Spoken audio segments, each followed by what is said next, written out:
사도행전 21장. 우리가 그들과 작별하고 배로 떠나 곧장 코스로 왔다가 그 다음날 노도에 이르러 거기에서 파타라로 가서 페니키아로 가는 배를 만나 그 배를 타고 떠나니라. 이제 쿠프로가 보이므로 그곳을 왼편에 두고 시리아로 항해하다가 트로에 닿으니 이는 그 배가 그곳에서 짐을 내리려는 것이었더라. 우리가 이제 이것을 보려면 어디로 가서 보냐면 뒤에 가서 지도 10번 있죠. 지도 10번. 지도 10번을 찾아보세요. 지도 10번을 찾아보면 코스로 내려가서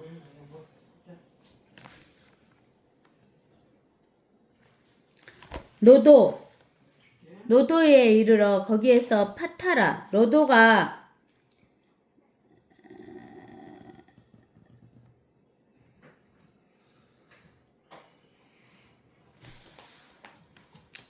어디가 있냐면 거기 그 터키 지역에 밀레토 보여요.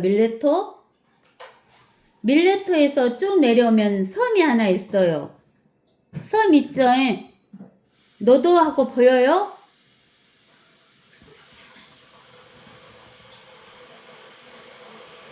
노도에서 노도로 왔다가 그 다음날 노도에 이르러 거기에서 파타라로 가서 파타라가 어디냐면은 거기 터키 제일 밑에 보면 파타라하고 나와요. 노도 오른쪽으로 가면 파타라 나오죠? 파타라로 가서 페니키아로 가는 페니키아가 어디냐면은 그 우리가 트로아 시돈 보면 페니키아 나와요. 트로아 시돈 그러면 페니키아. 이스라엘 땅 위에 보면 트로아 시돈 있으면 페니키아 나오죠. 페니키아로 가는 배를 만나 그 배를 타고 떠나니라. 이제 쿠프로가 보이는 쿠프로는 이스라엘 맞은편에 있는 섬 하나 있죠. 큰 거. 쿠프로가 보이므로 그곳을 왼편으로 두고 시리아로 항해하다가 트로에 닿으니 이는 그 배가 그곳에서 짐을 내리려 하더라.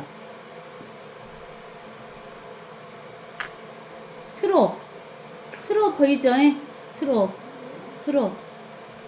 페니키아에 있는 트로에서 짐을 내리려고 하는 것이었어요. 그리고 이제 4절에 보면 우리가 거기서 제자들을 만나 7일을 지냈는데 그 트로에서 제자들을 만나서 7일간을 지냈대. 일주일간을.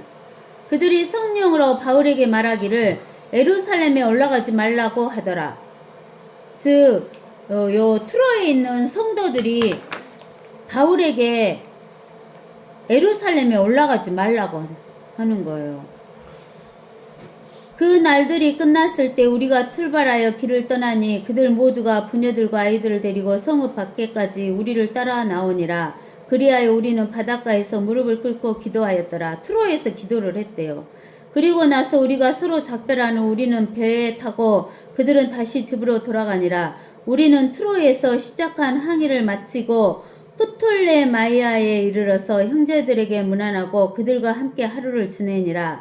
그 다음날 바울과 일행인 우리는 출발하여 카이사라에 와서 7명 중 한 사람인 전도자 빌립의 집에 들어가 그와 함께 머물렀는데 이 사람에게는 딸 넷이 있으니 이들은 예언하는 처녀들이더라.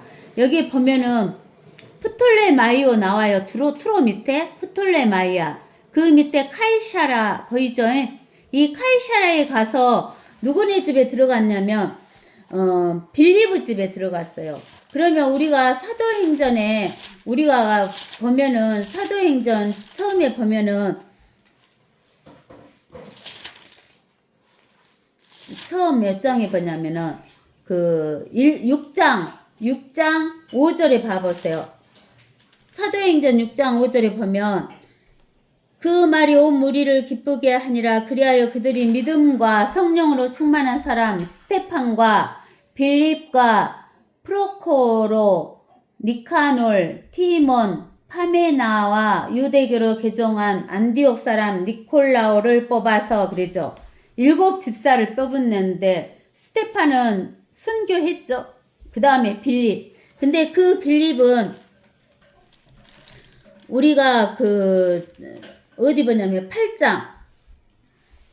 빌립에 보면은 8장에 보면은 빌립이 전도를 굉장히 많이 했어요. 8장 5절에 보면 빌립의 사역하고 나와요. 그때 빌립이 사마리아의 성읍에 내려가 사람들에게 그리스도를 전파하니 무리가 하나가 되어 빌립이 말한 것들을 경청하고 그가 행한 기적들을 듣고 보더라. 더러운 영들이 그들에게 사로잡힌 많은 사람에게서 큰 소리를 지르며 나오고 또 많은 중풍병자와 불구자가 치유되니 그 성읍에 큰 기쁨이 있더라. 이렇게 빌립이 복음 증거를 많이 했어요. 근데 하나님께서 26절에 그때 주의 천사가 빌립에게 말하기를 일어나서 남쪽을 향해 예루살렘에서 가자에 이르는 길까지 가라. 그 길은 사막이라 하니 그가 일어나서 떠나더라. 그런데 보라 에디오피아 사람 곧 에디오피아 왕 칸타게 히아에에서 모든 재정을 담당하는 큰 권세를 지닌 네시가 예루살렘에 경배드리러 왔다가 돌아가는데 마차에 앉아서 선지자 이사야의 글을 읽고 있더라. 그때 성령께서 빌립에게 말씀하시기를 가까이 가서 이 마차에 함께 타라 하시더라. 그러므로 빌립이 거기로 달려가니 그가 선지자 이사야의 글을 읽고 있는 것을 듣고 말하기를 당신이 읽고 있는 것을 이해하느냐 하니 그가 말하기를 나를 지도하는 네가 아무도 없으니 어찌 깨달을 수 있으리요 하며 빌립을 청하여 마차에 올라 자기와 함께 앉게 하더라. 그가 읽고 있는 성경 구절은 이것이니 즉 그는 도살할 양처럼 끌려갔고 또 털 깎는 자 앞에 잠잠한 어린 양같이 그의 입을 열지 아니하더라. 그가 굴욕 중에 부당한 재판을 받았으니 누가 그의 세대를 선포하리요. 이는 그의 생명이 이 땅에서 끊어졌음이로다 이었더라. 그 네시가 빌립에게 대답하여 말하기를 당신께 부탁하노니 선지자의 말은 누구에 관한 것이뇨? 자신이뇨 아니면 다른 사람이뇨 하니 빌립이 입을 열어 이 성령에서 시작하여 그에게 예수를 전하니라. 그리하여 그들이 길을 따라가다가 물이 있는 곳에 이르자 그 네시가 말하기를 보라 여기 물이 있도다. 내가 침례를 받는데 무슨 거침이 있느냐라고 하니 빌립이 말하기를 만일 당신이 마음을 다하여 믿으면 합당하니라고 하니 그가 대답하여 말하기를 나는 예수 그리스도가 하나님의 아들이신 것을 믿나이다라고 하더라. 그리고 나서 그가 마차를 세우라고 명한 다음 빌립과 네시가 둘 다 물로 내려가서 빌립이 그에게 침례를 주니라. 그들이 물속에서 올라오자 주의 영이 빌립을 데려가시니 그 네시가 그를 다시 보지 못하더라. 그러나 그는 기뻐하며 자기 길을 가더라. 그 빌립이 아소토에 나타나 카이사라에 이를 때까지 지나가면서 모든 성읍들에 전파하니라. 이 카이사라의 빌립 집에 들어갔는데 딸 넷이 있으니 이들은 예언하는 처녀들이 돼요. 그러니까 이 바울이 예루살렘에 가는 것을 금한 것을 그 트로에 있는 제자들이 금했어요. 이야기를 해줬어. 예루살렘에 가지 말라. 그 다음에 또 여기 21장 10절에 우리가 그곳을 여러 날을 체류하고 있을 때 아가보라고 하는 한 예언자가 유대에서 내려왔는데 그가 우리에게 와서 바울의 허리띠를 가지고 자기의 손과 발을 묶어 놓고 말하기를 성령께서 이렇게 말씀하시기를 예루살렘에 있는 유대인들이 이 띠의 임자를 이같이 결박하여서 그를 이방인들의 손에 넘겨주리라 하시니라고 하더라. 이 말을 듣고 우리는 그곳에 있는 사람들과 함께 예루살렘에 올라가지 말라고 바울에게 간청하니 바울이 대답하기를 어찌하여 울면서 내 마음을 약하게 만드느냐. 나는 주 예수의 이름을 위하여 예루살렘에서 결박을 당할 뿐만 아니라 죽을 각오까지 되어 있느니라고 하더라. 그러니까 여기에서 보면은 빌립은 내 딸들도 예언하는 처녀들이니까 바울에게 예루살렘을 못 가게 한 거예요. 근데는 또 누구도 그랬냐면은 아가보도 못 가게 한 거예요. 근데 이 아가보는 사도행전 11장에 가서 봐보세요. 11장 27절에서 30절에 그 무렵에 선지자들이 예루살렘에서 안티옥으로 내려왔는데 그들 가운데서 아가보라고 하는 한 사람이 일어나서 성령으로 알리기를 온 세상에 큰 흉년이 있을 것이라 하더니 클라우디오 카이사 때에 그렇게 되니라. 그때 제자들은 각자 능력에 따라 유대에 사는 형제들에게 구호금을 보내기로 결정하였고 이를 실행하여 그들이 모은 것을 바나바, 바울을, 사울을 손에 통하여 장로들에게 보내더라. 그러니까 이 아가보라는 사람은 예언가였잖아요. 그 예언가가 이렇게 한 번 했는데 이때도 바울에게 성령으로 예루살렘에 성령님께서 예루살렘으로 가지 말라고 했다라고 이야기를 해요. 근데 바울은 13절에 이렇게 말을 해요. 어찌하여 울면서 내 마음을 약하게 만드느냐. 나는 주 예수의 이름을 위하여 무엇을 위하여? 주 예수의 이름을 위하여 예루살렘에서 결박을 당할 뿐만 아니라 죽을 각오까지 되어 있다라고 이야기를 하는 거예요. 바울이. 근데 바울은 우리가 그 사도행전에서 보면은 그 갱그리아에서 바울이 서운하여 머리를 깎고 금식을 했잖아요. 갱그리아. 그 고린도 교회 옆에 갱그리아에서 했다고 해요. 그래서 그때 하나님께 기도를 한 적이 있어요. 바울이. 무슨 기도를 했냐면 그 갱그리아에서 바울이 그런 말은 안 나왔는데 바울이 로마 교회에 편지를 썼어요. 로마에 가서 복음을 전하고 싶다고. 근데 바울이 로마에 가려고 했어요? 안 했어요? 바울이 로마에 가려고 몇 번 시도를 했어요. 근데는 로마에 갈 수가 없었어요. 근데 바울이 어떻게 가냐면 로마를 예루살렘에 가서 잡혀갖고 죄수로 해가지고 로마에 가게 되는 거예요. 그래서 하나님께서는 성령의 역사하심으로 인해서 바울에게 네가 안 가도 된다라는 것을 보여주신 거예요. 여기 어디냐면 트로에서 제자들을 만나서 7일 동안 있을 때도 예루살렘에 가는 것을 금했고 이 빌리보 집에서 빌리보 딸들에 의해서 예언하는 처녀들에 의해서 예루살렘에 가지 말라고 해줬고 아가보를 통해서 가지 말라고 해줬어요. 그러나 바울은 예수의 이름을 위하여 예루살렘에서 결박을 당할 뿐만 아니라 죽을 각오까지 되어 있다라고 이야기를 하는 거예요. 14절에 그가 공고를 받아들이지 아니하므로 우리는 더 이상 말하지 않고 주의 뜻이 이루어지이다라고 말하니라. 그날들 후에 우리는 여장을 꾸려서 여장이라는 것은 여행하는 물건이에요. 여기에서는 여행하는 물건이나 그 몸에 그 옷 같은 거 이런 거 그것을 여장이라고 그래요. 여행할 때 쓰이는 물건이나 기구나 옷 이런 거. 여장을 꾸려서 예루살렘으로 올라가니라. 카이사라에서 온 제자 몇 사람도 우리와 함께 가고 그들의 제자가 된 지 오래된 쿠프로 사람 나손을 데리고 왔으니 이는 우리를 그의 집에 묵게 하려는 것이었더라. 즉 쿠프로 사람 나손을 데리고 왔어요. 근데 왜 나손을 데리고 왔냐면 나손의 집에 가서 묵으려고 데리고 온 거예요. 우리가 예루살렘에 도착하니 형제들이 가까이 우리를 영접하더라. 그 다음날 바울이 우리와 함께 야고보에게로 가니 야고보는 누구예요? 예수님의 동생 야고보예요.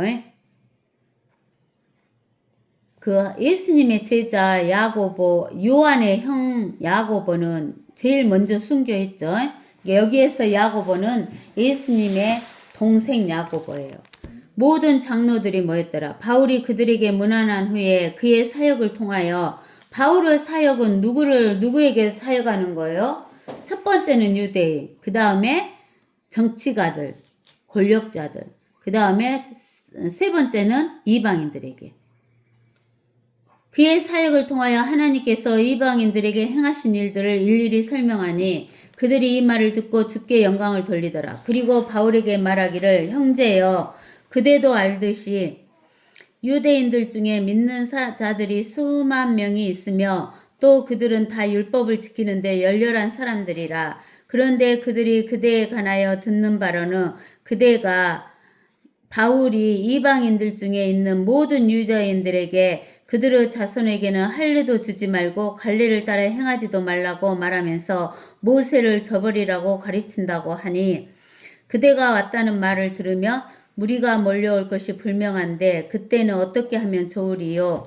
그러므로 그대는 우리가 이르는 대로 행하라. 우리에게는 스스로 소원한 4사람이 있으니 이 사람들을 데리고 가서 함께 정결례를 행하고 그 비용을 치러 그들로 자기들 머리를 삭발하게 하라. 그렇게 되면 모든 사람들이 그대에 관하여 들은 그런 것들이 근거 없을 뿐만 아니라 그대 자신도 율법을 지키는 사람으로서 올바로 행하는 줄을 알게 될 것이라. 그러나 믿는 이방인들은 다만 우상에게 바쳤던 제물과 피와 먹매어 죽인 것을 먹지 말고 음행을 피하는 것 외에는 이런 것을 지킬 필요가 없다고 결의하고 편지로 써 보내노라고 하더라. 그때 바울이 그 사람들을 데리고 그 다음날 정결례를 행하러 성전에 들어가서 그들 중 각 사람이 제물을 바쳐서 정결의 날들이 끝났음을 알리더라.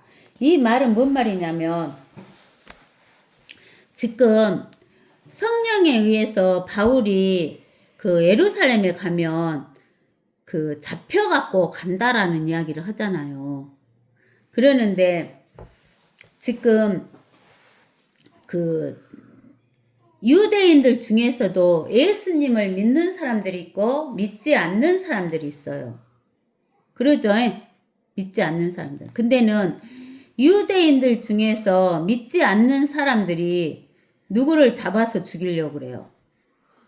바울을 잡아서 죽이려고 그래요. 그러는데 그 유대인들 중에서 예수 그리스도를 믿는 사람들이 있어요. 그러면 유대인들 중에서 예수 그리스도를 믿는 사람들은 본래 율법을 지키고 있었어요? 없었어요? 본래 율법을 지키고 있었잖아요.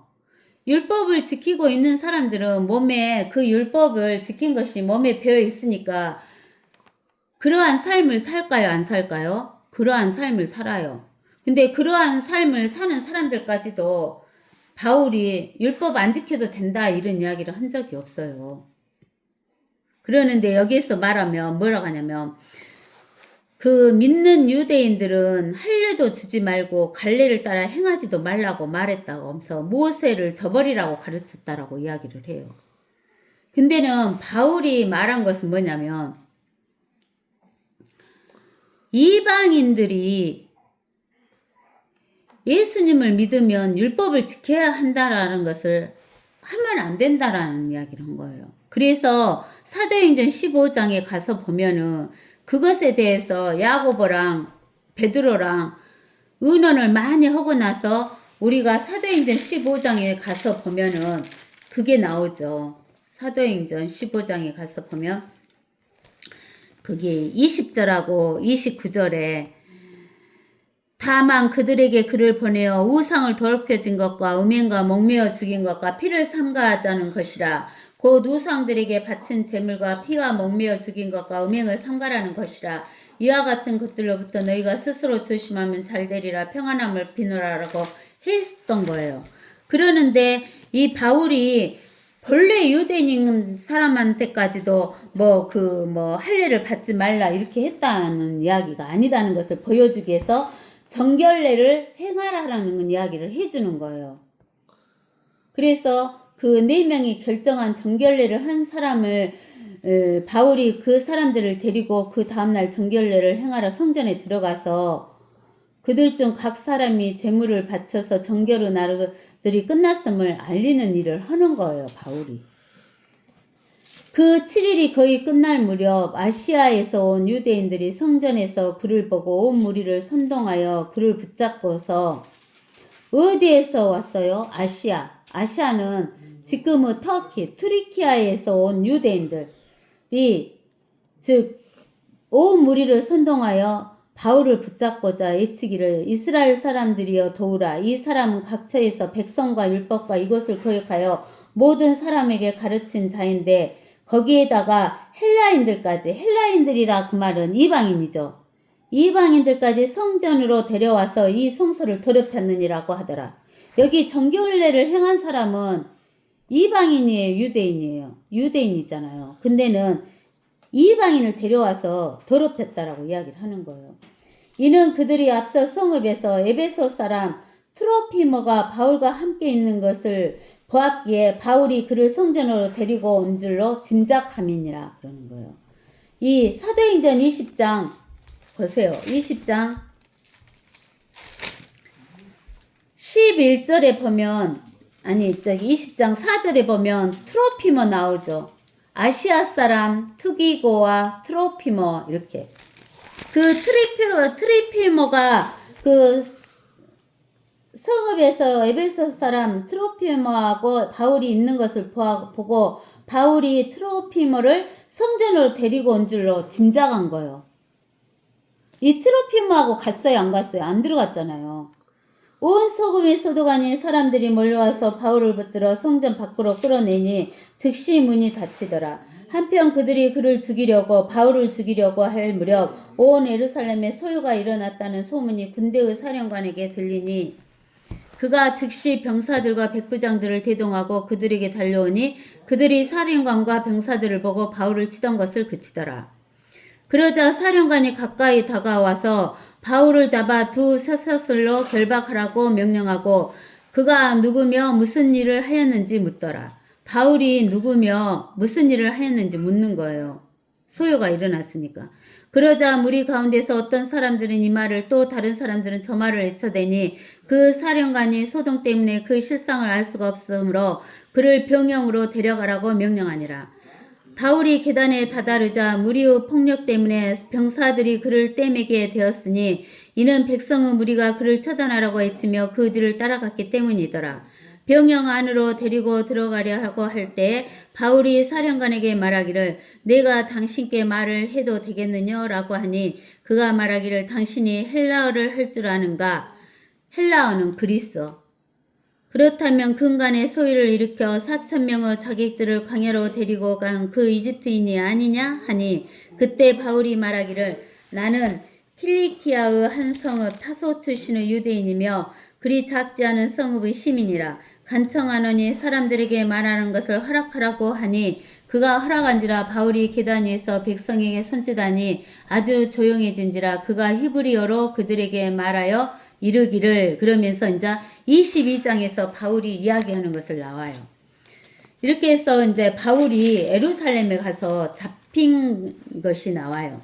근데 이제 바울이 예루살렘에 가기 전에 가지 말라고 3번이나 이야기해 주면서 하나님께서도 성령의 역사하심으로 인해서 바울에게 예루살렘에 가지 말라라고 이야기를 한 거예요. 그러는데 바울은 하나님께 뭘 받았어요? 영생을 받았죠. 영생. 그러죠? 영생을 받았어요. 하나님께 영생을 받았다 그 말은 하나님의 사랑을 받았다 그 말이에요. 하나님의 사랑을 받은 바울은 그 하나님의 사랑이 크기 때문에 자기가 예루살렘에 가서 잡히고 거기 가서 죽는다 할지라도 하나님의 뜻을 이루고 싶은 거예요. 하나님의 예수 그리스도의 이름을 높이고 싶은 게 바울의 그 하나님에 대한 사랑이 크다는 거예요. 그래서 우리가 하나님을 위해서 죽을 수 있는 것은 우리가 우리 의지로 되는 것이 아니다는 거예요. 뭐가 있어야지 우리가 하나님을 위해서 죽을 수 있냐면 예수 그리스도 이름을 위해서 죽을 수 있냐면 하나님의 영생이 있어야 되는 거예요. 영생. 영생이 없는데 죽으면 아무 의미가 없잖아요. 영생이 있으면 죽어도 다시 살잖아요. 부활하잖아요. 이게 하나님의 사랑이 없으면 우리가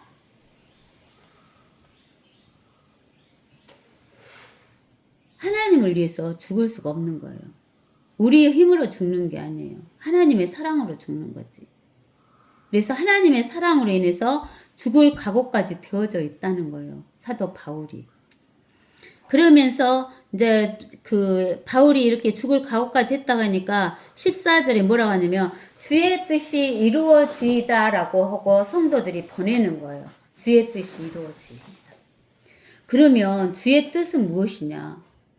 옛날에 내가 제일 처음에 교회를 다닐 때 그 교회 목사님이 장로교회 목사님이었는데 맨날 가서 설교를 들으면 주의 뜻대로 하십시오. 주의 뜻대로 하십시오. 하나님의 뜻대로 하십시오. 하나님의 뜻대로 사십시오. 그러는 거예요. 나는 하나님 뜻대로 살고 싶은 거예요. 근데는 하나님의 뜻이 뭔지 내가 모르는 거예요. 그래서 내가 하루는 목사님을 찾아갔어요. 목사님한테. 목사님, 저는 주의 뜻대로 살고 싶습니다. 하나님 뜻대로 살고 싶습니다. 하나님의 뜻이 무엇인지 가르쳐 주세요. 그래야 내가 하나님 뜻대로 살지요? 그랬어. 그랬더니 그 목사님이 나한테 뭐라고 하냐면 내 뜻대로 안 사는 것이 하나님 뜻이죠! 이러는 거예요. 자기 뜻대로 살지 않는 것이 하나님 뜻이대요. 근데는 우리 사람들은 보면은 자기 뜻도 없이 살 때가 너무 많아요. 자기가 어떤 뜻이 있으면 그 뜻에 따라서 계획을 세우잖아요. 목적이 있고 계획을 세우고 이러잖아요. 근데는 사람은 자기 뜻도 없이 그냥 하루하루를 사는 때도 많아요. 그러는데 자기 뜻대로 안 사는 것이 하나님 뜻대로요. 내 뜻대로 안 살고 하나님 뜻대로 살고 싶은데 하나님 뜻이 무엇인지 몰라요. 여러분들은 하나님 뜻 아십니까? 여러분들에게 많이 이야기해 줬어요. 하나님 뜻.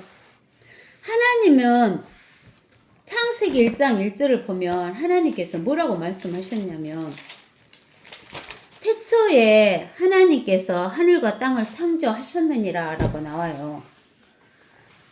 제일 처음에 하나님께서 하늘과 땅을 만드셨어요. 하늘과 땅. 하늘과 땅을 만드셨어요. 하나님이 하늘과 땅을 만드신 이유는 뭐냐면 하늘과 땅을 만드시고 거기에 하나님의 백성과 하나님의 아들들을 만들어서 하나님이 창조하신 것처럼 온 하늘과 온 땅을 다 채우면서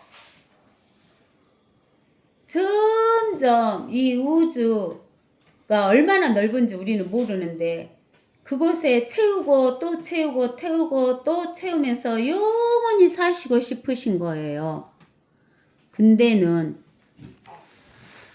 하나님이 창조에는 영적 덮는 그룹이 하나님을 반역해가지고 하나님의 보좌 위에 자기 보좌를 세우고 하늘에 있는 영적 존재 천사의 3분의 1을 데려다가 하나님을 반역을 한 거잖아요. 그래서 하나님께서 그 마귀를 둘째 하늘에 쫓아내버리시고 깊은 물속에 갇혀버리시고 가두시고 우리가 살고 있는 이 하늘들과 땅들을 만드시고 둘째 하늘에 마귀를 가두시고는 셋째 하늘에서는 마귀를 쫓아내버렸어요. 하나님의 나라가 지금 완성돼 있어요. 그래서 마태복음 6장에서는 하늘에서 뜻이 이루어진 것 같이 땅에서도 이루어지리이다라는 이야기를 기도를 하라겠어요. 근데는 지금 마귀는 둘째 하늘에 있고 아직 땅을 통치하고 있는 거예요. 그러니까 하나님께서 이 땅을 회복하시려고 이 땅에 내려오셨어요? 안 내려오셨어요? 내려오셨어요. 근데는 자기 백성이 자기 왕을 죽여버렸잖아요. 그러니까 하나님께서 죽고는 부활하셔갖고 다시 셋째 하늘에 올라가시고 재림하셔갖고 이 땅을 마귀한테서 찾고 마귀의 일을 멸하고